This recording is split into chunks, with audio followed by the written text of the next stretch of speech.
উম্মে সালিম আর তার স্বামী আবু তালহা দুইজন আনন্দে আনন্দিত। বাহ, দিন গেল, সময় কাটলো, বাচ্চা হলো, বেটা সন্তান, বড় খুশ। আজকে আমাদেরকে দেখবেন বেটা হলে তেমনিতে বড় খুশ। আর ওই যুগেও বাবা বিটি হলে বড় দুঃখে দুঃখিত, মানুষ জিন্দায় কবর করে দিত, বোধ করে দিত, মাটি দিয়ে দিত, পুঁতে দিত। আপনার ছেলে হলে কত আনন্দ আনন্দিত, সেই যুগে তিনারাও বড় আনন্দ আনন্দিত হয়ে হঠাৎ কিন্তু এতদিন পর ছেলে পাওয়ার পরে ছেলেকে হঠাৎ, যারা আমরা টাইফয়েড নিউমোনিয়া বলি, যেটাকে আমরা ফাসলি চলা ব্যারাম বলি, বড় বেড়া কোখাও থাকা বেলাদের, হঠাৎ ছেলেকে টাইফয়েড নিউমোনিয়া হয়ে গেল। বাবা পরেশান হয়ে গেল, স্বামী পরেশান, স্ত্রী পরেশান। বাবা এলাজ করলেন সেই যুগে হাকিমের কাছে, এলাজ করে বাবা বেলাজ করতেছে, এলাজ চলতেছে, কিন্তু গরিব লোক খাতে না গেলে খেতে পেত না। বড় কষ্ট সেই যুগে ছিল বাবা। একটা খেজুর খেয়ে দিন কাটাতো বাবা, এক গোট দুই গোট পানি খেয়ে দিন কাটাতো বাবা। রাত্রে না খেয়ে খেয়ে কোরআন তেলাওয়াত করে করে শুয়ে যেত বাবা। সেই যুগে বাচ্চারা যদি খাওয়ার চাইতো, মায়েরা বাচ্চাদের কানে মুখ লাগিয়ে দিত, আল্লাহ পাকের কোরআন তেলাওয়াত করত। বাড়িতে খাওয়ার নাই, ছেলেরা কোরআন শুনতে শুনতে ছেলেরা ঘুম চলে আসতো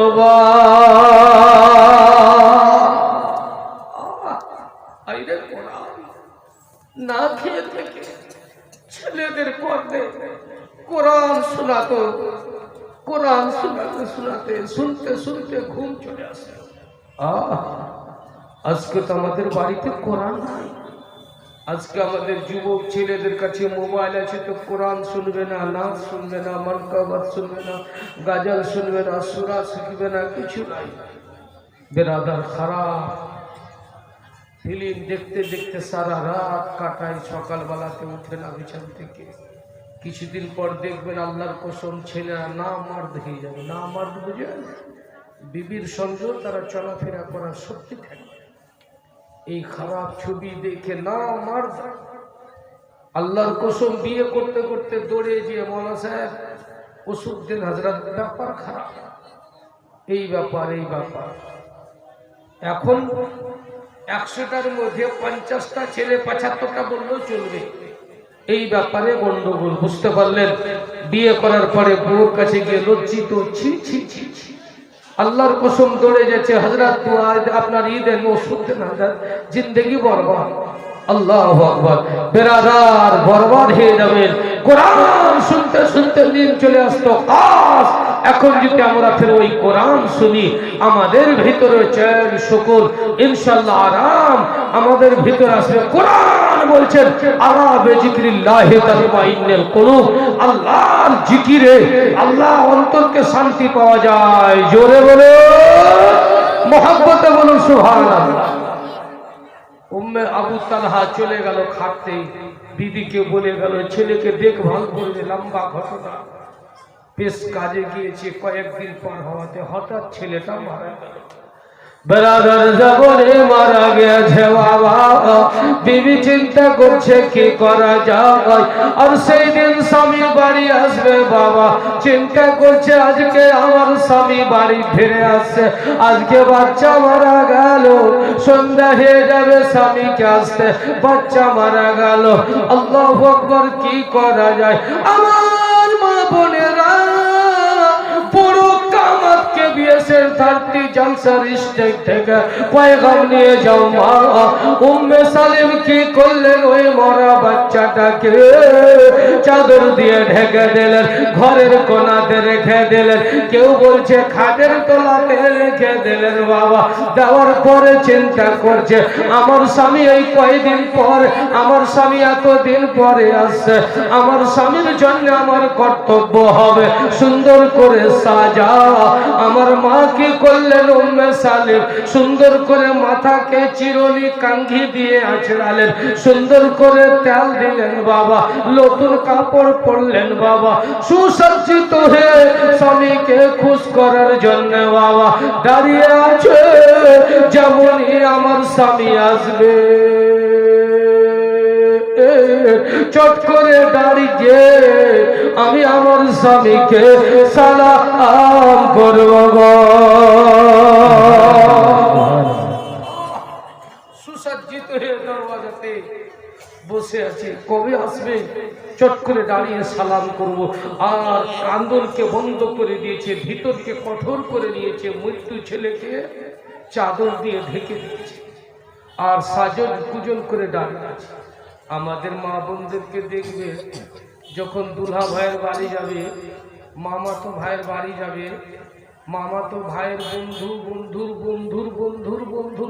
বাড়ি যাবে, দুলহা ভাইয়ের বন্ধুর বাড়িতে যাবে, তো নেকাব করে একবারে তেরে নাম হয়ে নাকি বাবা বলেন সুসজ্জিত হবে।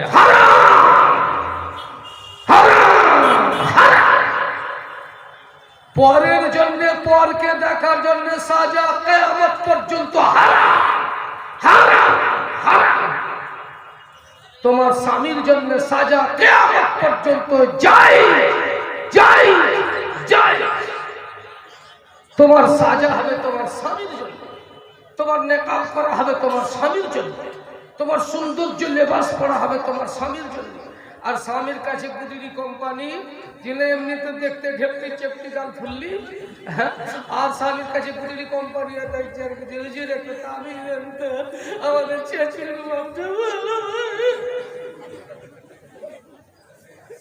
বলেন সুন্দর হয়ে থাকবে, সেজে গুজে থাকবে, ভালো হয়ে থাকবে, তেবে তো ছেশুরের বাপ দেখবে জি।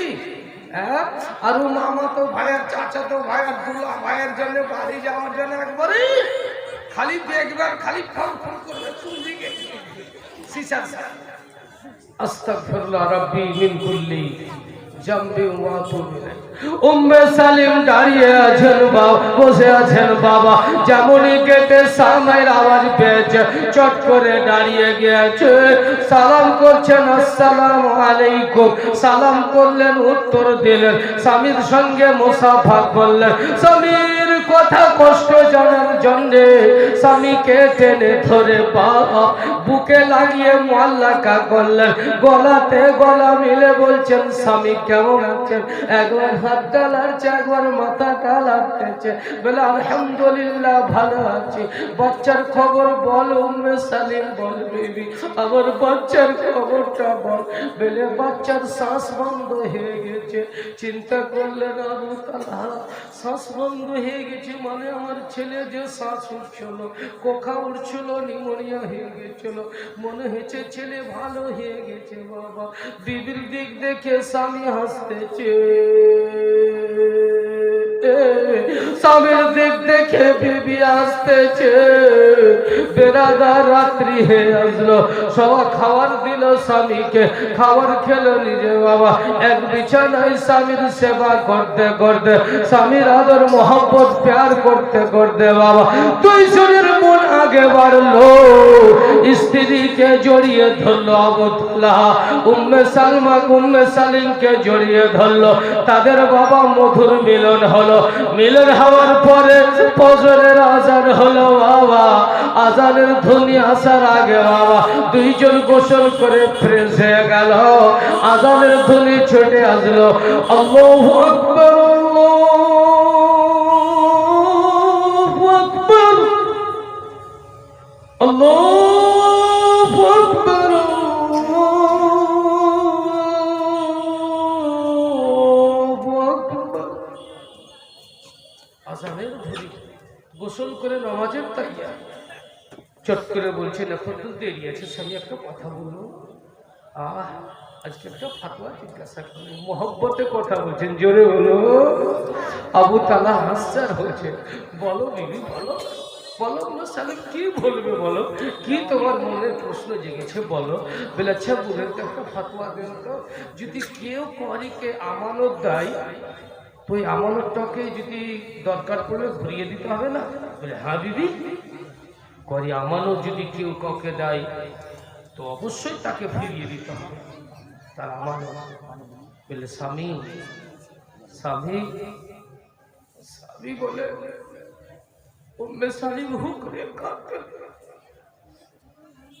জড়িয়ে ধরেছে বিবি, তুমি মাসলা জিজ্ঞাসা করে তুমি কেঁদে কেন ফেলবে? বলে আল্লাহ আমাদেরকে যে আমানতটা দিয়েছিল এতদিন কেঁদে কেঁদে বাচ্চাটা পেয়েছিল, স্বামী স্বামী বাচ্চাটা আমার মারা গেছে। কি বললে বিবি, কি বললে? বাচ্চা মারা গেছে? তুমি যে বললে শ্বাস বন্ধ হয়েছে। বলে হ্যাঁ স্বামী, আমি ঝুঠটা কথা বলিনি। যারা মারা যায় তাদের স্বাস্থ্য বন্ধ হয়ে যায়। দৌড়ে গিয়ে বলে কই কই আমার লাগলা? বলে ওই যে ঘরের কোলাতে কাপড় দিয়ে ঢাকা, ছাড়া থেকে কাপড় সরিয়ে কাঁদতে চা, এতদিন পর একটা বাচ্চা পেয়েছে সে মারা গেল, এই তো দুঃখ।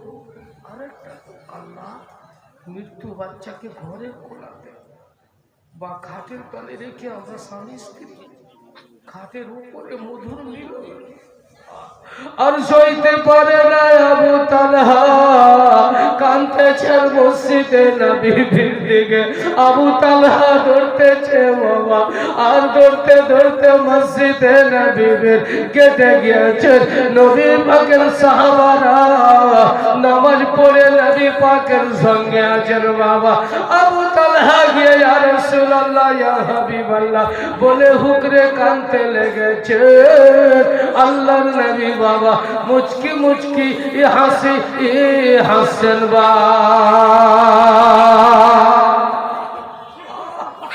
আবু তালহা কাঁদছেন, নবী মুচকি হাসি হাসছেন। গায়বের সংবাদদাতা আবু তালহা বলছেন ইয়া রাসূলুল্লাহ, আমি এসেছি কুরআন জিলিয়ে দুঃখে দুঃখিত হয়ে, আপনি হাসছেন? বলে আবু তালহা আমি জানি কিসের জন্য তুমি এসছো। ওই যে তোমার মৃত্যু ছেলেকে তোমার স্ত্রী খাটের তলায় বা ঘরে রেখে দিয়ে তোমার স্বামী স্ত্রীতে মধুর মিলন হয়েছে, এই ফতোয়ায় দুঃখে দুঃখিত হয়েছ। তোমার স্ত্রী যা কাম করেছে সব শরীয়তের দায়রাতে কাম করেছে। জোরে বলো। বলে তোমার বিবি যেগুলো কাজ করেছে, তোমাদের মৃত্যু ছেলেকে রেখে দেয়া স্বামী স্ত্রীর মধুর মিলন হয়েছে, ওই ঘরে বা ওই খাটের তলে রেখে তোমার বিবি শরীয়তের কাম করেছে, তোমাকে খুশ করার জন্য সেজেছে। মৃত্যু ছেলেকে রেখে দিয়ে তোমাকে খুশ করার জন্য মাথাতে কাঙ্গি দিয়েছে, মৃত্যু ছেলেকে রেখে তোমাকে আনন্দ দেওয়ার জন্য সুসজ্জিত হয়েছে, মৃত্যু ছেলেকে রেখে তোমাকে খুশ করার জন্য তোমাদের মধুর মিলন হয়েছে। শুনে নাও শুনে নাও, এত খুশি আমার আল্লাহ, তো নবী মোহাম্মদ কেন খুশি হবে না? আল্লাহর নবী মোহাম্মদ কেন হাসবে না? শুনেলে আবু তালহা, যে বাচ্চা তোমার মারা গিয়েছে তার চাইতে সুন্দর বাচ্চা, ভালো বাচ্চা, সুন্দর বাচ্চা, আবার বেটা সন্তান, এই রাত্রে তোমাদের মিলন হয়েছে।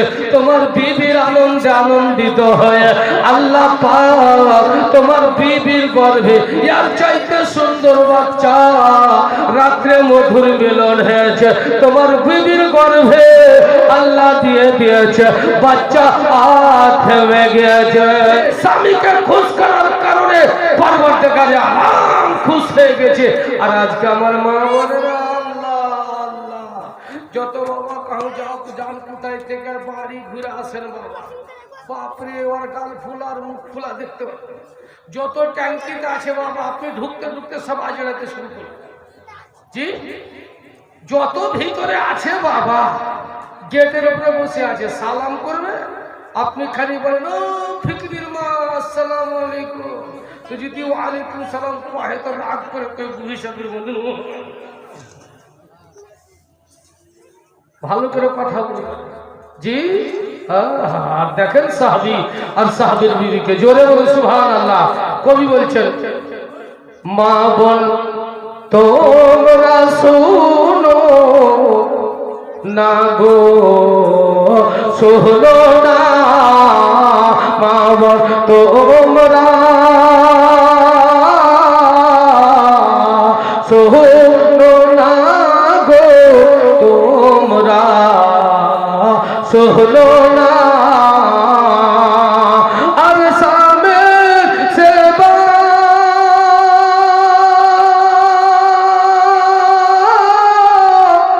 করতে তোমরা ভুল করো না, মা বোন শোনো না। বলুন সুবহানাল্লাহ, জোরে বলুন সুবহানাল্লাহ। স্বামীর সেবা করে যাহারা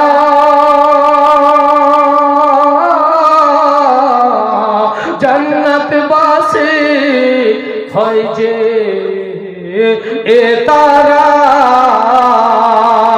স্বামীর সেবা করে যাহারা জান্নাতবাসী হয় যে এ তারা, আর জাহান্নামে কভু তারা যাবে না, মা বোন শোনো না, মা বোন শোনো না গো তোমরা শোনো না। বলুন সুবহানাল্লাহ। একটা আসার মাত্র বলবো গোটা গাজাল বলুন একবার মহব্বতে বলুন সুবহানাল্লাহ। আর স্বামীর সেবা করনা যাহারা জাহান্নামে যাবে এ তারা, স্বামীর সেবা করনা যাহারা জাহান্নামে যাবে এ তারা, আর নামাজ রোজা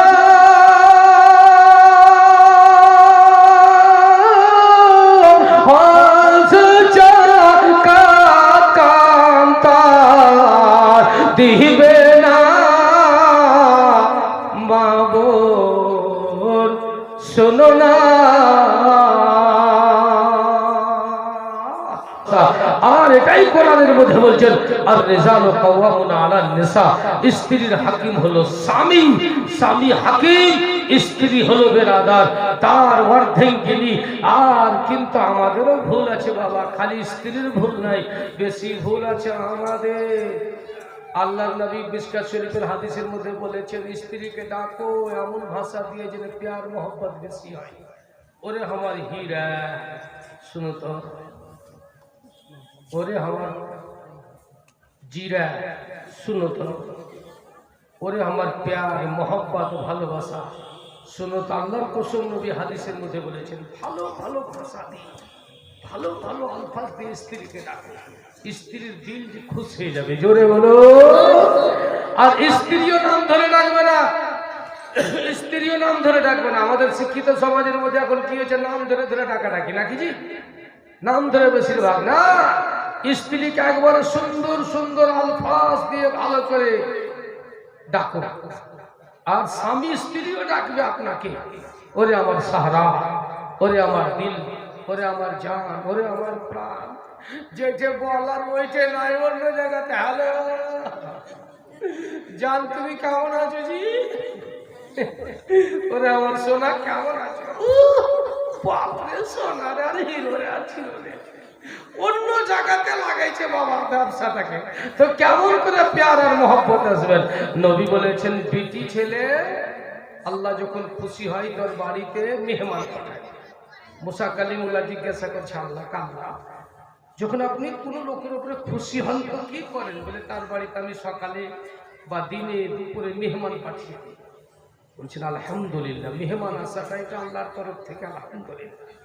আর বলছে আল্লাহ আর চাইতে আরো যা রুতবাকে বালান করে দেন, উঁচা করে দেন, বড় করে দেন। তো বলছেন ওকে আমরা খুশি হয়ে ওর বাড়িতে বেটি দিই। জোরে বলুন সুবহানাল্লাহ, মহব্বতে বলুন সুবহানাল্লাহ। বেটি দিই তার বাড়িতে আমি খুশি হয়ে, তার বাবার উপরে খুশি হয়ে। আল্লাহু আকবার। হায়রে বেটির পাওয়ার আল্লাহ কত রেখেছে, কিন্তু আমরা সমাজে বিভ্রান্তি সৃষ্টি করে দিয়েছি। দিবেনে নিয়ে বেটির দিবেনে এত হলে বিয়ে হবে, গাড়ি হলে বিয়ে হবে, বাড়ি হলে বিয়ে হবে, আপনার না হলে হবে না। শুনেলেন সোরের মাংস খাওয়া যেরকম হারাম, পায়খানা যেরকম খাওয়া হারাম, এরকম দিবেন দেওয়া, দিবেনের ফয়সালা করা হারাম। যত মরণ সর্দার যাবে তারও হারামে খাওয়া শামিল হবে। যে গাড়ি পারিসটা আপনার সন্ধির কাছে চেহে নিবে, আর ওই ফয়সালাতে যত লোক যাবে তাদেরও হারাম কাজে শরীক হবে। যে গুনাহে কার্যের হবে কিয়ামত পর্যন্ত মরণ সর্দার যে বিচারে যে ওই বউরাতে ফয়সালাতে যাবে তাকে গুনাহ হবে। জোরে নারে তাকবীর, নারে তাকবীর, নারে রিসালাত, মসলা কি আলা হযরত, নারে তাকবীর, নারে রিসালাত। সুবহানাল্লাহ, সুবহানাল্লাহ। কিয়ামত পর্যন্ত হারাম হারাম। বেরাদার বিটি ছেলেরা মিটিং করে নাই, বিয়ে করব না, বিনা ঠিকানায় বিয়ে করতে হবে। বেরাদার বেটি ছেলের মর্তবা জানেন? এই বেটি ছেলের পেট থেকে রাসূলুল্লাহর জন্ম। বেটি ছেলের মর্তবা জানেন? এই বেটি ছেলের পেট থেকে গৌস কুতুব ওলি আব্দালের জন্ম। বেটি ছেলের পাওয়ার জানেন? এই বেটি ছেলের পেট থেকে মুসা কালিমুল্লাহর জন্ম। বেটি ছেলের পাওয়ার জানেন? এই বেটি ছেলের পেট থেকে এক কথা ঈসা রুহুল্লাহর জন্ম। এক কথাই বেরাদার, এই বেটি ছেলে না হলে ডাক্তারের জন্ম হতো না, এই বেটি ছেলে না হলে মাস্টারের জন্ম হতো না, এই বেটি ছেলে না হলে পয়সাওয়ালার জন্ম হতো না, এই বেটি ছেলে না হলে আপনার চাকরিওয়ালার জন্ম হতো না, এই বেটি ছেলে না হলে মৌলানার জন্ম হতো না, এই বেটি ছেলে না হলে ইমামের জন্ম হতো না, এই বেটি ছেলে না হলে দুনিয়া আবাদ হতো না। সব কিছু দেখার পরে আল্লাহর কসম ভালো লাগবে না। জান্নাতে সব কিছু ছিল, জান্নাতে কোনো জিনিসের অভাব ছিল না, জান্নাতে সব জিনিস পরিপূর্ণ ছিল, কোনো জিনিসের অভাব ছিল না। তো আদম নবীকে ভালো লাগছিল না? আল্লাহ আমাকে ভালো লাগে না, আল্লাহ আমাকে ভালো লাগে না, একটা বিটি ছেলে দাও, আল্লাহ আমার পাশে একটা বিটি ছেলে দাও। বলে দিয়েছি আদম, ভালো লাগবে, এবার আনন্দ পাবে। আল্লাহ আদম আলাইহিস সালামের পাশে নিজের পাসলিকে বের করে দিয়ে, হাড্ডি বের করে দিয়ে, স্ত্রীকে তৈরি করে মা হাওয়াকে তার পাশে রেখে দিলেন। লম্বা ঘটনা, এইবার বিয়ে শাদী হলো, এবার আনন্দিত হলো। জোরে বলো মহব্বতে বলুন সুবহানাল্লাহ। বিদেশে থাকেন আরাম পাবে না, কোথাও থাকেন আরাম পাবে না, টাকা কামান আরাম পাবে না, বাড়ি বানিয়ে দেন আরাম পাবে না, 4 তলা 10 তলা বানিয়ে দেন আরাম পাবে না। সুন্দর বিবি যদি থাকে আল্লাহর কসমে একবার মুচকি হাসি হেসে দেয়, আর আপনি একবার হেসে দেন, জান্নাতের হুরেরা খুশি হয়ে যায়। জোরে বলো মহব্বতে বলুন সুবহানাল্লাহ।